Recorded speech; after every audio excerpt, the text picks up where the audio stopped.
Graça e paz. É sempre bom retornar à Igreja Batista aqui no Ipiranga. Se não me falha a memória, essa é a quarta vez, se não a quinta vez que eu estou pregando aqui na igreja. A última vez, estava lembrando agora o sermão da multiplicação dos pães, quando o Emanuel lembrou do texto, e o pastor Irlande era o pastor interino.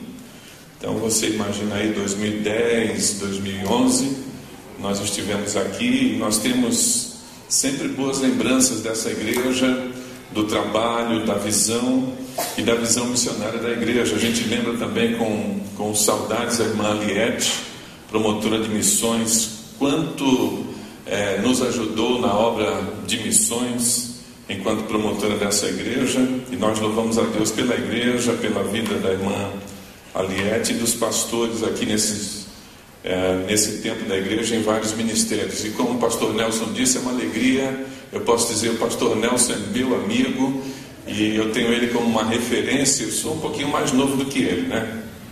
Mas não sei se é muito não, mas quando eu comecei no ministério, ele já estava no pastoreio, já era líder na nossa denominação. Ele sempre foi um bom exemplo para o meu ministério, para a minha vida. E eu agradeço muito a Deus a vida do pastor Nelson. Não vou contar a história do Palmeiras por causa do tempo do sermão, mas depois eu vou contar para ele, se alguém quiser, lá na cantina. Eu tenho uma explicação muito boa que tem a ver com a Ademir da Guia, mas deixa para depois.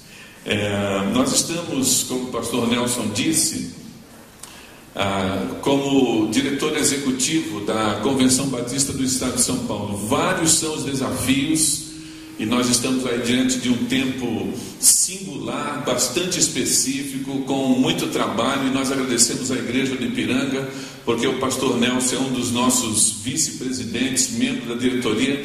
Toda terça ele está lá com a gente, nos ajudando, aconselhando, orando, nos ajudando a administrar o trabalho convencional. E nós queremos agradecer também ao pastor Nelson e à igreja por estas terças-feiras. Eu quero somente pedir a oração dos irmãos e das irmãs.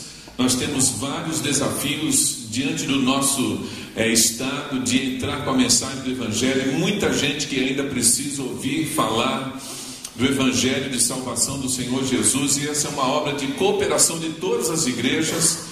E nós conclamamos esta igreja a, como sempre foi, estar unida nesse tempo também.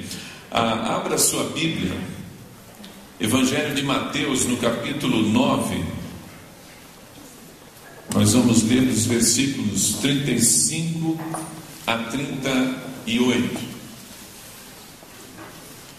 Evangelho segundo nos registrou o evangelista Mateus, no capítulo 9, os versículos 35 a 38.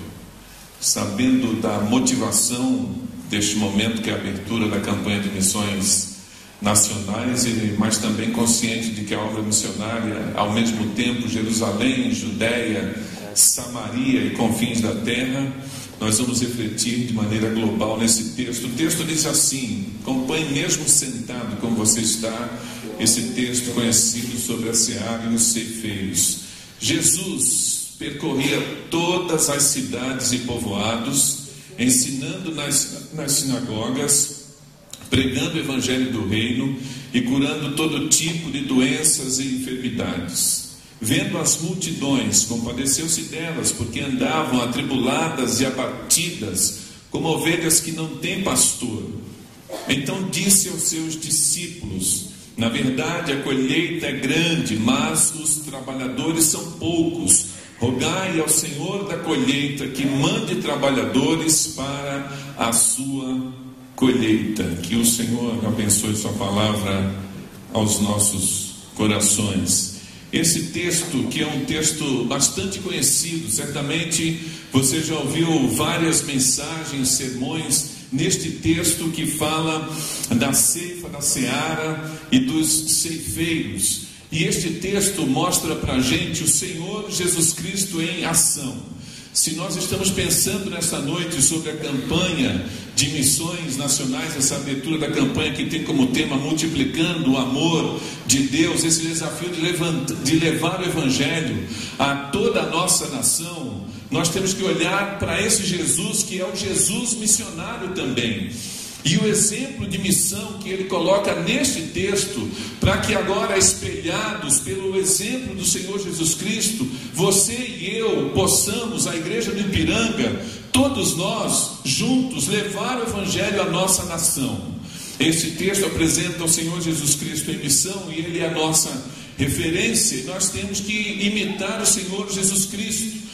O apóstolo Paulo, com um exercício até de uma grande autoridade, disse assim: sede meus imitadores. Tem que ter autoridade para dizer isso, Olhem para mim, imitem o que eu faço, sede meus imitadores. Mas ele coloca uma referência acima dele: como eu sou de Cristo.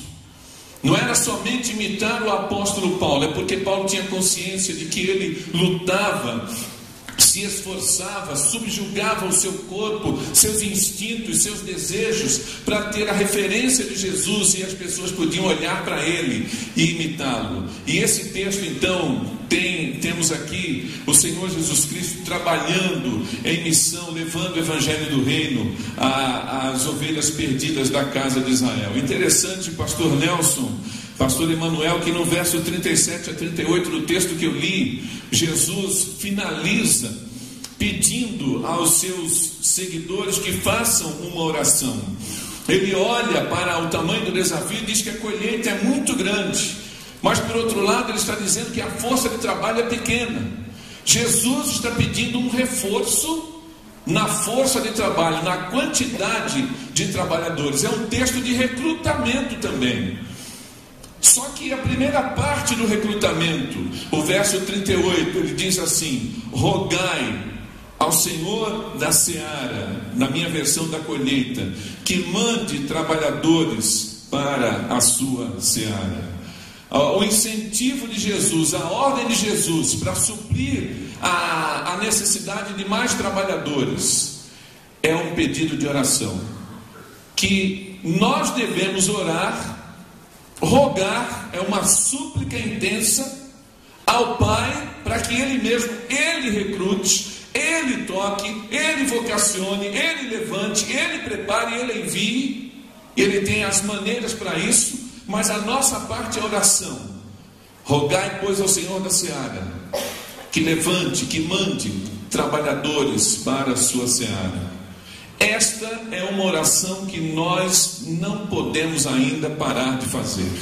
Esta é uma oração que, com 2000 anos da igreja, nós ainda precisamos continuar orando, porque a seara ainda não está plenamente suprida, porque os desafios são vários e o número de trabalhadores ainda não é suficiente. Nós precisamos continuar orando para que Deus levante mais trabalhadores. Agora, este pedido de Jesus não é um discurso bonito, não é simplesmente para terminar um momento ali com os seus discípulos, mas Jesus, quando pede para a gente orar, pedindo mais trabalhadores, ele fala com conhecimento de causa, ele fala com propriedade, porque quando nós voltamos no capítulo 9 e depois entramos também no capítulo 8, vamos ver que Jesus está num ritmo muito forte. A maneira, a agenda de Jesus, as atividades que ele vem empreendendo é algo assim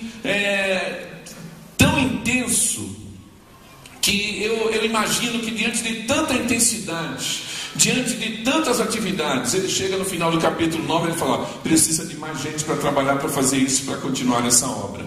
Porque quando a gente chega no capítulo 8, se você tem a sua Bíblia aberta aí, ou se você está acessando na mídia também, no capítulo 8, ele começa curando um leproso. Tem um centurião de Cafarnaum, cura a sogra de Pedro. Minha gente, sogra vai para o céu, hein? Sogra convertida no céu, amém? Amém. Mas o genro também vai para o céu, a nora. Bom que no céu todo mundo é transformado, todo mundo é perfeito no céu, amém? Mas tem que pregar para a sogra também. Ele cura a sogra de Pedro, ele acalma a tempestade, o endemoniado gadareno. Capítulo 9, paralítico de Cafarnaum, chamado de Mateus, a cura da filha de Jairo, a mulher com fluxo de sangue, mais cura de 2 cegos, outro endemoniado, e chega na parte que eu li. Muito trabalho. Então, quando Jesus pede que oremos, é porque Ele sabe da necessidade, porque Ele está vivendo isso. E se nós temos Jesus como referência, como padrão, e queremos então ganhar o Brasil para o Senhor Jesus Cristo, temos que imitá-lo. E para imitar Jesus, nós temos que entender qual é a visão de Jesus, onde Ele quer chegar, qual é o objetivo do Senhor Jesus Cristo, pelo qual Ele deu a sua vida na cruz e derramou o seu sangue, mas Ele venceu e ressuscitou, vencendo a morte, garantindo vida eterna a mim e a você, a todos nós que reconhecemos Jesus como Salvador. A visão de Jesus que a gente precisa imitar é a visão do mundo todo alcançado pelo Evangelho. Sempre costumo dizer que Deus não se contenta com nada mais, nada menos do que o mundo todo alcançado pelo Evangelho. O objetivo da morte de Cristo na cruz foi fazer com que cada ser humano, através da obra missionária, possa acessar a mensagem de salvação. E nós não estamos falando de universalismo, nem de conversão em massa, de que no final todo mundo vai se salvar. Mas nós estamos falando que o objetivo da morte de Cristo foi para a salvação de todos. Mas depende então de todo aquele que crê nesta mensagem do Evangelho. Mas a visão de Jesus é a visão do mundo todo. O texto não coloca para a gente essa dimensão mundial, porque o texto é local. Agora, esse texto tem uma abrangência local, porque Jesus estava limitado geograficamente pelo Pai. O Pai impôs limites. Deus tem um plano, Deus tem um planejamento, Ele faz tudo dentro de uma sequência lógica. Ele é o dono do Kairos, Ele é o dono do Cronos, Ele tem todo o controle da história. E neste momento, o Senhor Jesus fora enviado para pregar a nação de Israel. Não havia uma abrangência mundial, porque o objetivo era que ele pregasse as ovelhas perdidas da casa de Israel. Quando você vai para o capítulo 10, nós não vamos observar isso, mas tem a missão dos 70, e Jesus coloca então essa abrangência do Evangelho no verso 6 do capítulo 10: e diante as ovelhas perdidas da casa de Israel. Quando a gente chega no capítulo 15, indo mais adiante no texto de Mateus, nós vamos encontrar Jesus fora da geografia de Israel. Ele vai à parte norte, ele chega à fronteira com a Síria e com o Líbano. Então, do lado da Síria, você tem ali as colinas de Golã, o Monte da Transfiguração, que faz parte de uma cadeia de montanhas, que começa no lado norte de Israel, entra pela Síria e vai com abrangência até o Líbano. E nós temos hoje uma congregação dos batistas brasileiros no Monte da Transfiguração. Vamos levar o pastor Nelson lá, diga amém. Já estivemos lá com caravanas de pastores por 2 vezes naquela região do sul do Líbano, uma região bonita, e Jesus está nessa região. Então ele sai, ele cruza a fronteira, e da parte mais central ele vai na direção do litoral, mar Mediterrâneo. Ele chega às regiões de Tiro e Sidom, cidades litorâneas, e ele tem um encontro com a mulher chamada no texto a mulher Ciro-Fenícia. Aquela mulher faz um pedido a ele, e você conhece muito bem essa passagem. Aquela mulher tem uma filha possessa de demônios, e ela quer a libertação da sua filha, e ela chega fazendo aquele pedido para que Jesus pudesse libertar a sua filha dos demônios. A reação de Jesus na sequência não é uma reação que hoje seria digna de louvor das pessoas que lutam, que lidam com questões humanitárias. Jesus não foi polite, Jesus não foi muito educado, nem politicamente correto. A mulher faz um pedido, Jesus não responde e sai andando. vira as costas e vai embora. E aí a mulher não desiste, ela continua, a ponto de incomodar os discípulos, que no texto dizem assim: mestre, despede essa mulher, ela vem gritando atrás de nós, parece uma doida, como uma maluca, ela está gritando, está incomodando, despede. Jesus vira para os seus discípulos e diz assim para eles: eu não fui enviado senão as ovelhas perdidas da casa de Israel. Jesus está dizendo para os 12: por que vocês querem que eu abençoe essa mulher? Ela não é da nação de Israel, ela não é israelita, ela não é judia. Eu não tenho bênção para ela agora. A minha responsabilidade dada pelo Pai, eu fui enviado às ovelhas perdidas da casa de Israel. E aí ele diz isso, limitando geograficamente a ação aos seus discípulos. Só que a mulher não desiste, e ela, diz o texto, adora, ou seja, é o proscuneu, ela se ajoelha diante do Senhor, ela pede: Senhor, socorre-me.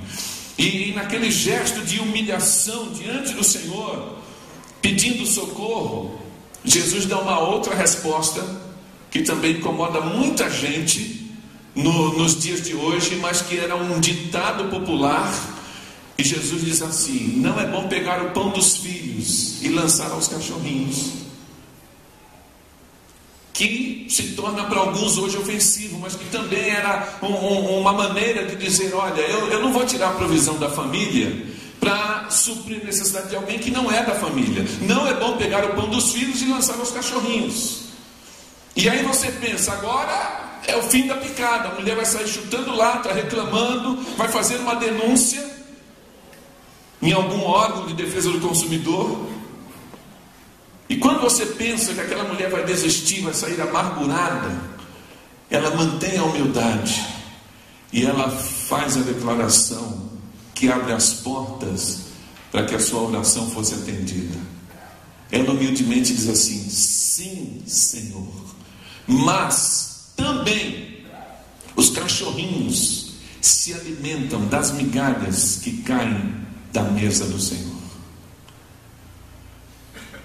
E quando ela admite isso, Jesus fala: ó mulher, grande é a tua fé, pode voltar para casa, porque a tua oração foi respondida, e tudo será feito conforme o teu pedido. E diz o texto que na mesma hora a filha dela ficou liberta lá à distância. Ela foi liberta pelos demônios, dos demônios. O que aquela mulher estava dizendo, que também os cachorrinhos se alimentam das migalhas que caem da mesa do Senhor, é como se ela dissesse assim: Jesus, não tem problema, se o que o Senhor tem para mim agora são migalhas, eu quero, eu aceito. Era como se ela dissesse: Senhor, as tuas migalhas para mim se tornam um banquete, tudo que vem de Jesus é bom, eu quero. Você quer também? Amém. Que sejam migalhas em algum tempo, ou que Ele abra as janelas dos céus em outros tempos, mas se vem de Jesus, eu quero. O mínimo que seja vai me abençoar, como abençoou a vida daquela mulher. Ouso dizer que a mulher Ciro-Fenícia furou a fila. Havia uma sequência, mas a ousadia da fé fez com que Jesus e o Pai abrissem uma concessão. Imagina, Emanuel, aquela mulher insistindo e Jesus ligado com o Pai, uma conversa, um diálogo, imaginando o texto, né? A mulher insistindo: Pai, olha aí, ela não é da nação de Israel. É, meu filho, mas ela tem muita fé, né? Estou vendo. Aí ela faz agora: e agora, Pai? Faz uma concessão, Jesus. Por causa da fé que aquela mulher demonstrou, isso traz ensinamentos para nós. Então, isso para dizer que neste momento tem esta limitação geográfica. Só que Jesus segue o seu caminho, Ele vai à cruz, Ele morre, Ele ressuscita, Ele institui a igreja.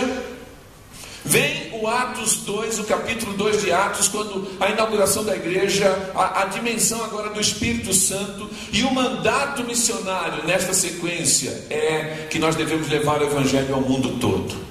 Hoje não existem mais limitações geográficas. E já de 20 anos para cá, o pastor Nelson lembra que em tempos passados sempre nos ajudou na junta de missões também, participando, e nas nossas assembleias nós mudamos o foco que era geográfico para o foco étnico.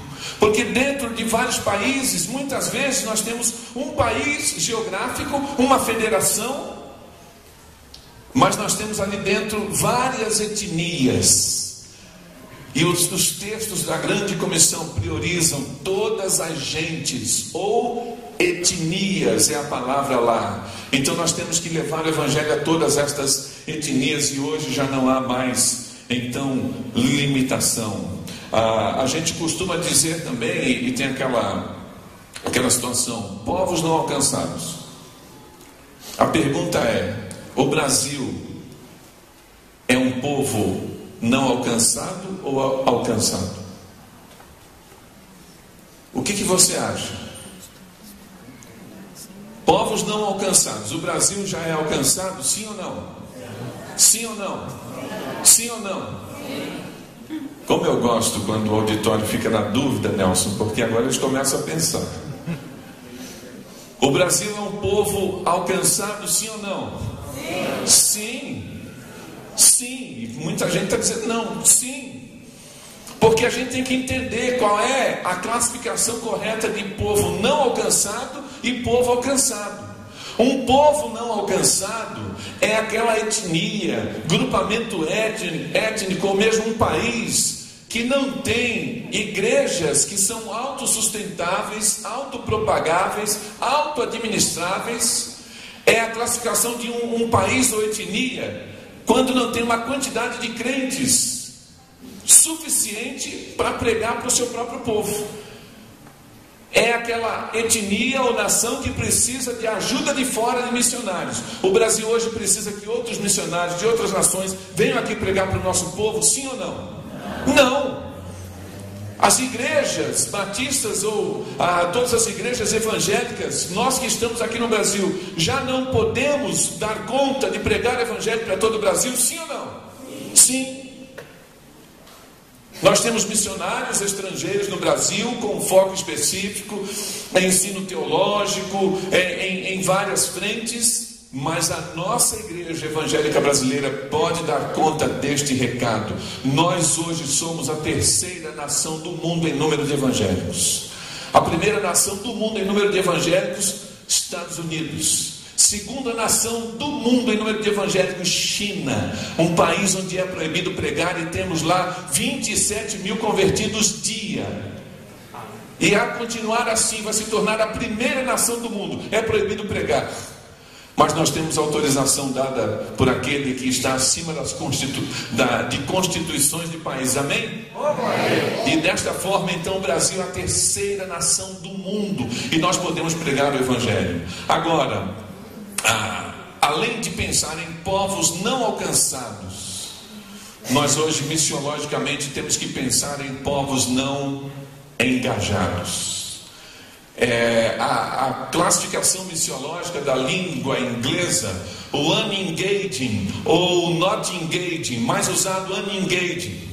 E esta palavra, o engage, vem da língua inglesa, que quer dizer o noivado. E o noivado nada mais é que um compromisso. Alguém que está noivo de alguém assumiu um compromisso de casamento.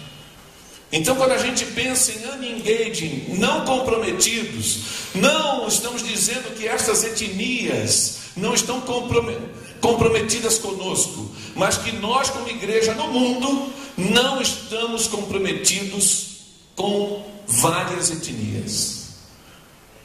Pastor Nelson, irmãos e irmãs, quase 2.000 etnias no mundo. A igreja evangélica no mundo não está comprometida. E esta classificação do não comprometimento quer dizer que nós temos etnias no mundo que não tem ninguém orando, não há movimento de oração, não há uma agência que trabalha com intercessão mundial focando nestas etnias, não tem ninguém se preparando em um seminário ou casa de formação missionária e está focado, eu estou aqui me preparando para ir para essa etnia, não tem, e não tem ninguém lá pregando.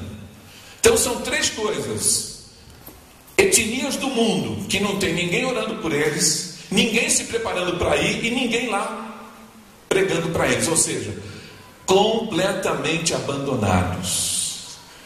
E nós estamos lutando para que esta realidade mude. Estamos incentivando equipes missionárias de igreja a fazer pesquisa na internet, descobrir etnias não engajadas, trazer para a igreja, fazer um mural, minha irmã, colocar numa sala e pedir: igreja, vamos orar por esse povo, porque não tem ninguém alcançando esse povo. Senhor Jesus, levanta obreiros e manda para esse lugar. Esse povo precisa do evangelho. Nós queremos que essa etnia esteja no céu, para a honra e glória do nosso Deus.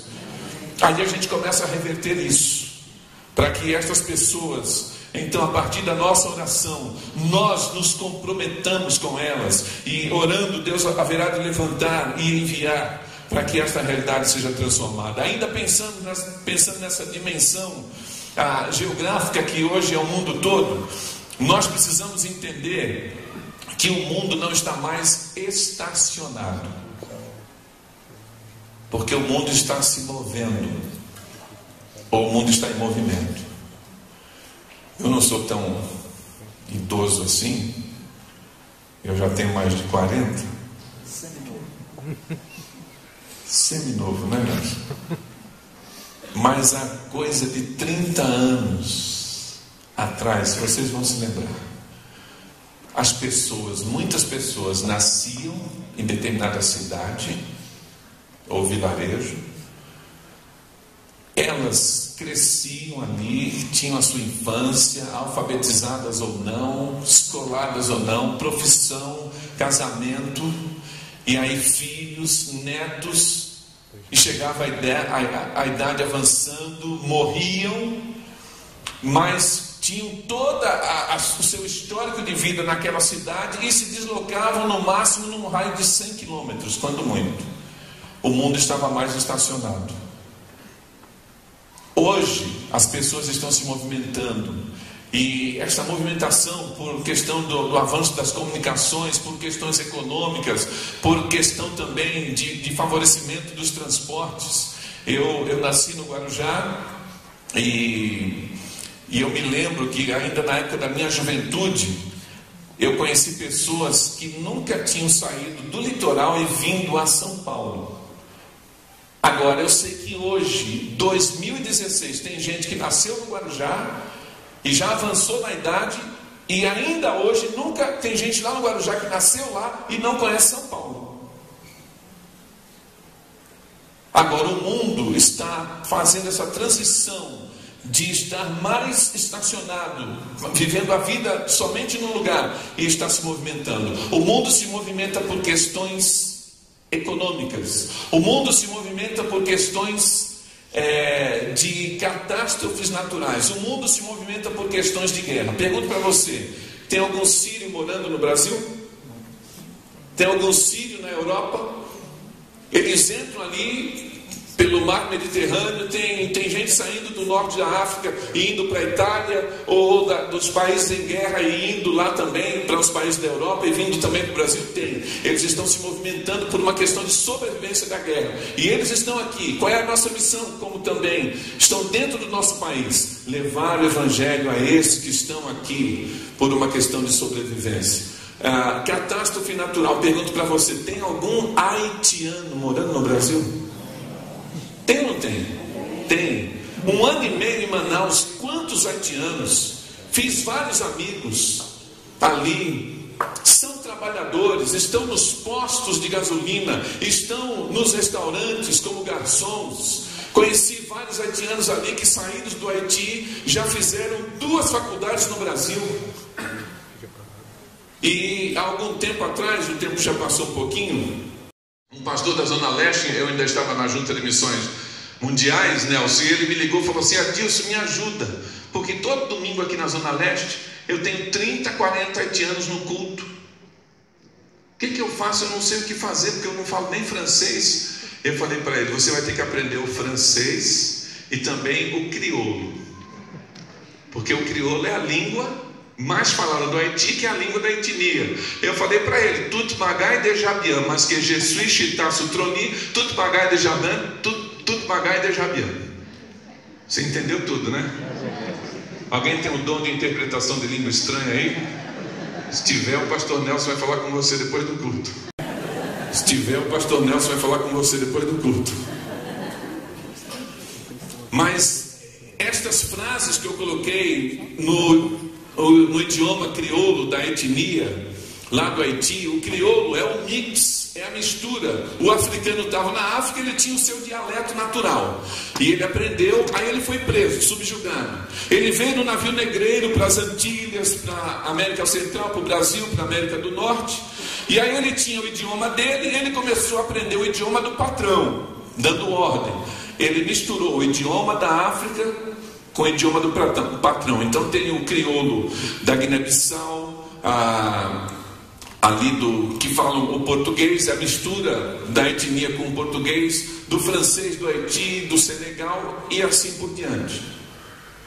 Então, os haitianos que estão aqui, eles também precisam ouvir da mensagem salvadora do Evangelho.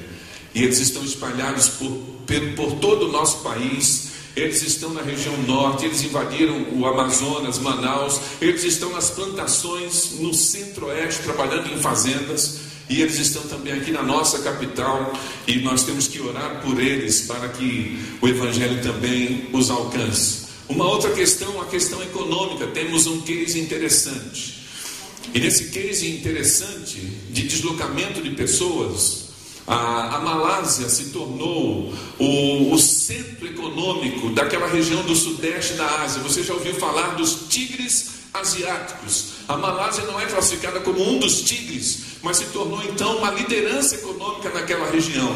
E as pessoas começaram num êxodo por conta de trabalho a irem para Kuala Lumpur e várias regiões da Malásia pelo trabalho. Um grupo de missionários, na verdade um casal de missionários finlandeses, eles estavam trabalhando na Finlândia, no Vietnã, e mais na parte norte, a parte norte comunista dos Vietcongs. E trabalhando ali com várias dificuldades, porque havia perseguição, a proibição de pregar o Evangelho, eles com algumas estratégias, e de repente, num período de 5 anos, um êxodo de cerca de 150 mil vietnamitas se mudaram do Vietnã para a Malásia. Quando os missionários perceberam isso, eles disseram, aqui a gente não pode pregar, mas lá na Malásia nós podemos pregar para os vietnamitas. Vamos mudar para lá. E por que é possível pregar para os vietnamitas na Malásia? Porque a Malásia é uma república islâmica. E toda vez que você observa a nomenclatura de um país, República Islâmica, você pode ter certeza que a lei civil é a lei religiosa. A lei religiosa interfere na vida das pessoas, é a Sharia ou Sharia lá. E a Sharia na Malásia diz, é proibido pregar para 65% da população. Como é que seria, Manuel? A grande comissão fracionada. Se você fosse missionário na Malásia, você iria pregar somente para 65% da população? Porque 65% da população são os malês de nascimento, que nasceram, que são próprios da terra ali. Os outros 35 são cidadãos da Malásia, que têm a cidadania, têm a documentação, mas eles vêm de um outro background, eles são de nações que se mudaram para lá, são chineses da Malásia, são indianos, vietnamitas e assim por diante. Então, para estes que vieram de outros países, o governo não se importa, mas a etnia dominante, eles são muçulmanos desde o nascimento. Nasceu, certidão de nascimento, consta lá a religião. E aí, todo documento dele tem lá carteira de motorista, identidade e tal, tem lá que ele é muçulmano. Quando ele se converte, tem que trocar o documento, aí ele começa a apanhar. Mas o governo proíbe. Então, algumas igrejas ali não pregam para estes 65 e focam somente nestas outras etnias. E este casal, sabendo disso, se mudou para a Malásia, Kuala Lumpur, arredores, começou a pregar dos vietnamitas. Deus começou a abençoar, muita gente se convertendo. E num período também de 5 anos aproximadamente, de 150 mil que haviam se mudado para a Malásia, 25 mil se converteram ao Senhor Jesus Cristo. Irmãos, um avivamento. Irmãos, uma bênção. O nosso evangelho não está preso em cadeias. Não há proibição que detém o evangelho do Senhor Jesus Cristo. Eu estive lá naquela região há coisa de 5 anos atrás, e pude, estando na Malásia, visitar uma igreja de vietnamitas em Kuala Lumpur. Eles trabalham, pastor Nelson, 6 dias por semana, das 7 da manhã às 7 da noite. Jornada de trabalho de 12 horas. O governo quer mudar alguma coisa agora, né? Mas lá eles trabalham de 7 da manhã às 7 da noite, 6 dias por semana, e tem culto todo dia, e a igreja está lotada todo dia. A bênção de não ter novela. Não é assim? Mas eles estão lá. E aí fomos visitar. Chegamos lá, na sua maioria jovens. Eles se reúnem numa casa, cerca de 60 irmãos convertidos, uma bênção muito grande. Eu tenho isso documentado em vídeo. Eles cantaram, celebraram, e nós choramos juntos com eles, vendo que os vietnamitas vão estar diante do Cordeiro naquela visão do Apocalipse e vão passar a eternidade conosco. Agora o governo começa a perseguir, né? E aí o governo mandou espiões para a Malásia para ver quem estava se convertendo ao cristianismo, porque era um número muito grande. Os que eram identificados, então, quando eles mandavam remessa de dinheiro para a família, o governo brecava lá e confiscava o dinheiro. Quando ia visitar a família, era preso no aeroporto. E aí começou essa grande perseguição. Só que para o governo descobrir quem era, mandou espião. E onde que o espião ia para ver quem estava se convertendo? Onde?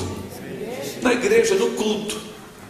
Por isso, lá no céu você vai encontrar espiões vietcongues convertidos ao Senhor Jesus, porque alguns já se converteram.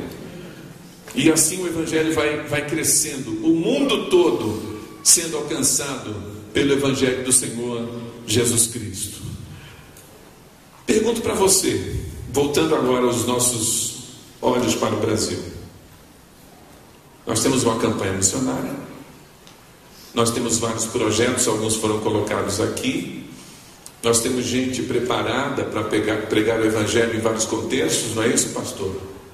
Então a missão de evangelizar o Brasil é a missão dos missionários, amém? Amém? Só missionário? A missão de evangelizar o Brasil é de quem? Todos, cada crente. Alguém falou que nossa, eu não vi ninguém falando é minha. A missão de pregar o evangelho, de evangelizar é de quem? Minha. Eu e você somos veículos de evangelização. Agora, por que a maioria dos crentes em nossas igrejas não evangeliza?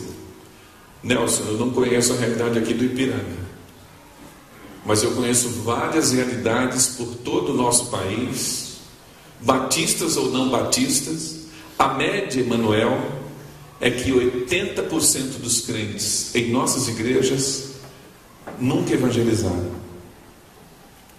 70% a 80% dos crentes em nossas igrejas nunca tiveram a alegria de testemunhar pessoalmente para alguém, falar de Jesus, que seja contado o testemunho de conversão, ou abrir um texto e explicar João 3,16, ou colocar o plano de salvação e ver o poder do Espírito Santo transformando aquela vida, continuar ensinando os primeiros passos e conduzir até o batistério. A maioria dos crentes em nossas igrejas não teve essa experiência. E pode ser que a realidade aqui do Ipiranga seja diferente. Pode ser que todo mundo aqui já tenha tido essa experiência de ser ferramenta, instrumento de Deus para que outros se convertam de maneira direta. Mas não é a realidade do Brasil. Agora, por que isso? Eu cresci num lar cristão. E eu me lembro, alguns vão ter uma experiência muito semelhante com a minha. E eu me lembro que o pastor pregava, Nelson, e dizia assim: todo crente tem que evangelizar. Eu olhava para ele e falava: ok, todo crente. É missão sua, ok. Aí ele pegava Ezequiel: se eu mandar avisar o ímpio, você não avisar, se ele morrer sem aviso, o sangue dele eu requererei da tua mão. E eu assim, apavorado. Quem passou por isso aqui, levanta a mão. Olha quanta gente. E a gente saía com aquela pressão: eu tenho que evangelizar, mas eu não consigo. Eu vou dar conta do sangue dessas pessoas perdidas. E é um ensinamento bíblico.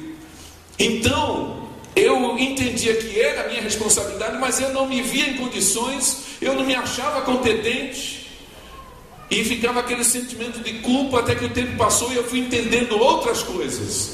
Mas eu me lembro também, pastor Nelson, que quando nós começamos a ter uma pressão de cobrança, de que a igreja tinha que evangelizar, e todo crente tem que evangelizar, muitos correram para o dom. Talvez você já tenha ouvido essa desculpa também: não, pastor, tranquilo, eu não evangelizo porque eu não tenho o dom de evangelista, meu dom é outro e tal, e eu já trabalho na igreja em várias áreas, então tem um irmãozinho lá, ele tem o dom de evangelista, é ele. Isso aí é com o pastor Nelson, que tem o chamado. E aí muitos foram se esconder no dom espiritual. Nós não estamos falando aqui hoje de dons. Você conhece alguém que tem o dom de evangelista? Dá um sinal.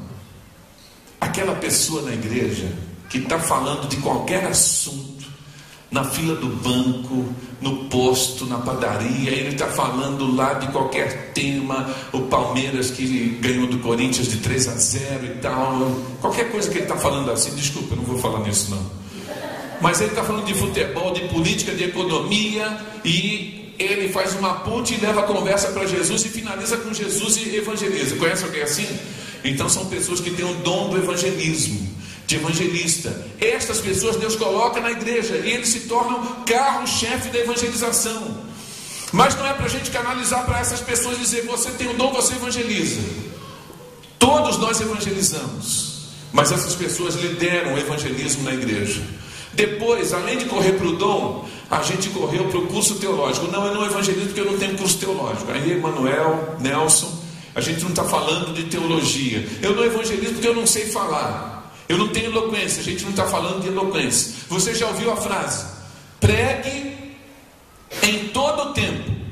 Quando for necessário, use palavras. Conhece essa frase? A gente tem que pregar em todo o tempo. Quando for necessário, a gente usa palavras. O que essa frase quer dizer? Que a gente prega pelo testemunho. A gente prega vivendo uma vida santa. A gente prega vivendo Jesus e a Bíblia em todos os momentos, no trabalho, na escola, no casamento, no condomínio, no trânsito, o tempo todo. Você também já passou por uma experiência assim. Alguns aqui já passaram. Você vai para um determinado lugar, você se muda, ou muda para uma casa nova, um bairro novo, um condomínio novo, ou você assume uma outra função numa nova empresa, ou começa um novo ano letivo, você chega numa sala de aula, ninguém te conhece, você começa a conviver com pessoas durante alguns dias, e de repente, do nada, você não está escrito na sua testa Jesus, não está com uma camiseta multiplica o amor de Cristo, de Deus, não tem um versículo na tua blusa. Você está vivendo normalmente. Do nada, a pessoa que está convivendo com você diz assim: você é crente? Quem já passou por isso? Levanta a mão. A igreja toda, pastor. Por quê? Porque você não precisou dizer nada. A pessoa viu que você não fala palavrão. Crente não fala palavrão, né? Viu as suas intenções, a maneira como você se posiciona, o teu jeito. Então o testemunho fala mais alto. Mas a gente não pode ficar somente nisso. Temos que evangelizar também. E eu me lembro do pastor Edson Queiroz, um estadista em missões. A gente tem orado por ele, muito amigo meu, muito amigo do pastor Nelson também. A gente tem orado pelo pastor Edson agora, pela sua questão de saúde. E ele sempre, na sua igreja, ele incentivava que cada crente deveria evangelizar. E ele fazia paredão com a igreja. Haviam algumas situações em que no domingo pela manhã os crentes chegavam na igreja esperando receber um sermão que falasse ao coração. Ele dizia assim: meus irmãos, o sermão hoje são as 4 leis espirituais. Todo mundo já recebeu? E aí ele falou, só começa o sermão, ele falava, só começa o sermão quando todo mundo tiver um folheto, as 4 leis espirituais. Quem conhece esse folheto? Dá um sinal. Vários conhecem. É um folheto que explica o plano de salvação em 4 passos. E aí ele começava o sermão dizendo, o sermão de hoje, ponto 1 do folheto, ponto 2, ponto 3, ele explicava cada ponto. No final da explicação de cada ponto, ele dizia assim, olha, no final aqui do folheto tem uma oração, se a pessoa entender a mensagem, quiser entregar a vida a Jesus, confessar Jesus como Salvador, tem essa oração que você pode fazer com a pessoa. Fechava o sermão e dizia assim, meus irmãos, uma boa semana, e durante essa semana procurem alguém para desenvolver o conteúdo desse folheto. E terminava o culto. Num domingo que ele fez isso, um jovem chegou na porta, Bíblia debaixo do braço, e ele falou, pastor, olha, eu sei que eu tenho que evangelizar, que é missão minha, mas pastor, eu não consigo. Pastor, eu não consigo falar com ninguém em público. Quando eu começo a falar, pastor, a perna treme, eu fico gaguejando, eu fico branco, some a voz, eu não consigo. O pastor olhou para ele e falou assim, você não consegue evangelizar, mas você tem vontade? Ele falou, lógico que eu tenho, pastor. Você quer levar alguém até Jesus? Quero. Então tá bom, eu vou orar por você. Na porta da igreja, fecha os olhos. Aquele jovem fechou os olhos e o pastor Edson orou com aquele jeitão dele, né? Ó Senhor, abençoa esse jovem que ele é amarelão. Senhor, a perna treme. Senhor, ele é medroso, ele é covarde. Ó Senhor, dá coragem a ele, dá ousadia, coloca a tua palavra na boca dele, Senhor, e faça com que ele possa falar de Jesus às pessoas. Coloca, Senhor, alguém no caminho dele, para ele falar de Jesus, em nome de Jesus, amém. Aí orou assim. E aí quando ele terminou a oração, o jovem até se sentiu mais animado, falou, opa, pastor, é isso, né? O senhor orou, né? Orei. Aí o pastor falou, presta atenção, porque Deus vai colocar alguém no teu caminho para você evangelizar. Ah, tá bom, pastor, eu vou prestar atenção. Aquele jovem sai da igreja, Bíblia debaixo do braço, vai para o ponto de ônibus. Quando ele chega no ponto do ônibus, ele olha e faz assim, ufa, Senhor, não tem ninguém aqui. Ele já ficou tranquilo, porque não tinha ninguém na parada lá no ponto, né? E ele já está sofrendo, né? Ele começou a suar frio. Passa um ônibus que não era o dele, passa o outro, aí vem o dele, ele dá sinal, o ônibus está diminuindo a velocidade, ele está olhando e falou, Senhor, misericórdia. Aí ele entra no ônibus. Quando ele entrou no ônibus, naquela altura era pela porta de trás, quando ele entrou no ônibus, que ele olhou o ônibus e falou assim, ufa, Senhor, não tem nenhum passageiro aqui, mas eu não vou falar com o cobrador nem com o motorista, eles estão trabalhando, Senhor. E tem aquela frase lá, né? Vale como motorista somente o necessário ou indispensável. Então ele falou, não, aí pagou a passagem, então olhou para o cobrador assim, pagou a passagem. E quando ele entrou, todos os lugares vazios, ele pensou assim, onde é que eu sento? Ele determinou que ele ia sentar na terceira fileira, do lado da janela, porque ele queria ver quem é que ia entrar. Aí ele foi sofrendo assim, né? O ônibus vai, passou um ponto, começou a diminuir. Ele falou, meu Deus, é agora. E o ônibus diminuindo, quando ele olha assim, o jovem todo esquisito, né? Aquela figura esquisita assim, ele falou, meu Deus, misericórdia, será que é esse? O camarada entra lá atrás, ele está suando assim, né? Esse jovem entrou no ônibus, pagou a passagem. Qual a possibilidade de alguém que entra na parte da frente do ônibus, encontra este cenário, todos os lugares vazios, na terceira fileira tem alguém sentado ocupando o assento da janela? Qual a possibilidade de alguém que entra assim e sentar do lado do assento ocupado? Zero, nenhuma. Mas quando Deus está no negócio, o cara foi sentar do lado dele. Quando sentou do lado dele, ele falou assim, meu Deus, não é possível. O cara chegou e ainda cumprimentou, olá, tudo bem? Tudo bem. Virou o rosto assim. O camarada se sentou e aí olhou em cima da perna dele, a Bíblia estava estacionada. O jovem olhou para ele e falou assim, o que é isso? Ele falou, é a Bíblia. O cara falou, posso ver? Ele pegou e... entregou a Bíblia no camarada, ele abre a Bíblia, o que ele encontra? O folheto das 4 leis espirituais. Aí ele falou, o que é isso? Ele começou a gaguejar. Oh meu Deus, é um folheto que fala do plano de salvação. E ele com muita dificuldade para falar isso, o cara falou, mas eu não sei, você pode me explicar? Ele falou, agora sim, ponto 1, ponto 2, ponto 3, ponto 4. Chegou a coragem e ele falou todos os pontos. E no final, aquele jovem estava entregando a vida ao Senhor Jesus Cristo naquele ônibus. Talvez você não tenha que passar por uma experiência tão exótica como essa, tão pitoresca. Mas a pergunta feita àquele jovem é a pergunta que volta a você nesta noite aqui no Ipiranga. A reflexão, se você ainda não teve a alegria de levar, através da sua vida, do seu testemunho, alguém a reconhecer Jesus como Salvador. A pergunta volta, é a pergunta que não quer saber se você sabe falar em público, não quer saber se você tem curso de teologia, não quer saber se você tem o dom. A pergunta de Jesus essa noite: você deseja ver pessoas sendo salvas por Jesus Cristo? O nosso problema, como povo evangélico, é que os crentes estão perdendo o desejo de ver pessoas transformadas pelo Evangelho. Há toda uma situação em que nós muitas vezes estamos preocupados muito com as nossas coisas, com as nossas necessidades. A gente terceiriza a responsabilidade de evangelização para os missionários. A gente se contenta em dizer, não, eu dou oferta missionária, é com ele, mas você passa pela vida de pessoas e não fala de Jesus. A pergunta que volta de Jesus para você nessa noite: você deseja, você tem vontade de ver pessoas se convertendo através da sua vida? Se você deseja isso e pedir isso ao Senhor, Ele vai capacitar você, Ele vai dar a oportunidade e você vai ver milagres acontecendo à tua volta. E pode ser que pessoas estejam precisando de Jesus debaixo do amor.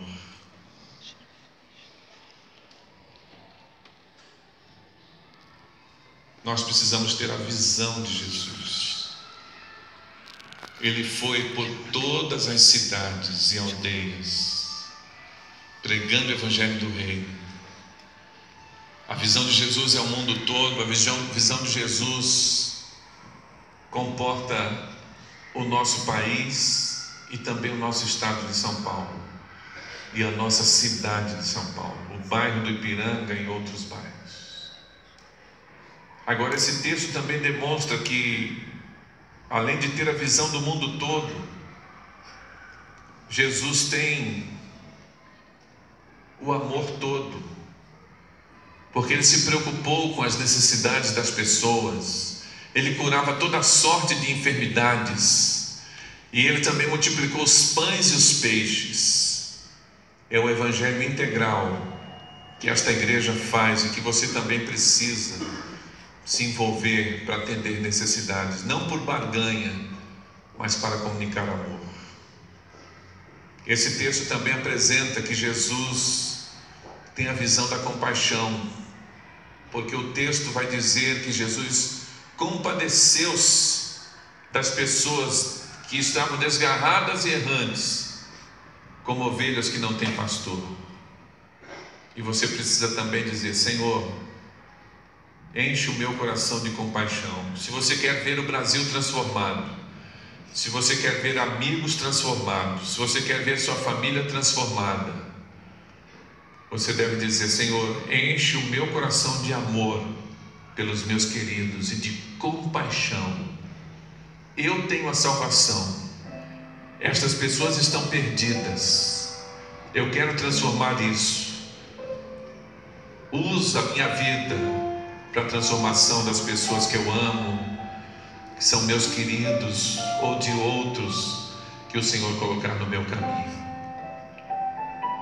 Quero desafiar você Alguém aqui nesta noite que quer dizer: Senhor, eu quero ter a alegria de falar de Jesus para alguém, no poder do Espírito, e ver esta pessoa transformada, salva pelo Teu Evangelho.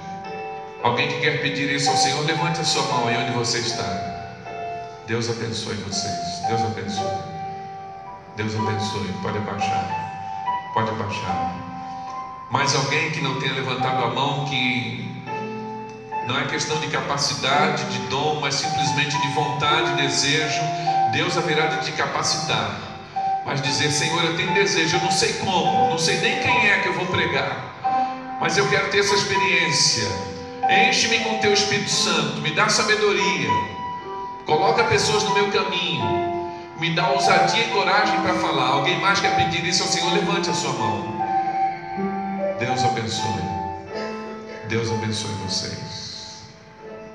Alguém nesta noite que quer pedir: Senhor, enche o meu coração de amor e de misericórdia. Eu estou muito preocupado com tanta coisa, eu tenho vários problemas, dificuldades, mas eu quero também ser sensível à necessidade das pessoas, dos outros. Eu quero que o Senhor enche o meu coração de amor pelas pessoas, pelos perdidos, e de compaixão também. Alguém quer pedir isso ao Senhor? Levante a sua mão. Deus abençoe. Deus abençoe. Continue mesmo sentado de cabeça baixa. Deus abençoe vocês. Senhor, tem um exército aqui na Tua igreja que deseja ser usado por Ti. Só Tu podes conduzi-los para que eles possam trilhar o caminho do Evangelho, levando pessoas ao conhecimento pleno da Tua graça. Que eles sejam usados pela própria vida, o testemunho, mas que eles tenham sabedoria dada pelo Teu Espírito Santo e as palavras colocadas na boca pelo Teu Espírito Santo e confirmadas nos corações, e que através da pregação, do testemunho, das palavras dos Teus servos e das Tuas servas, o Teu Espírito Santo arranque milhares de pessoas das trevas e possa, Senhor, transformar e conceder a vida eterna.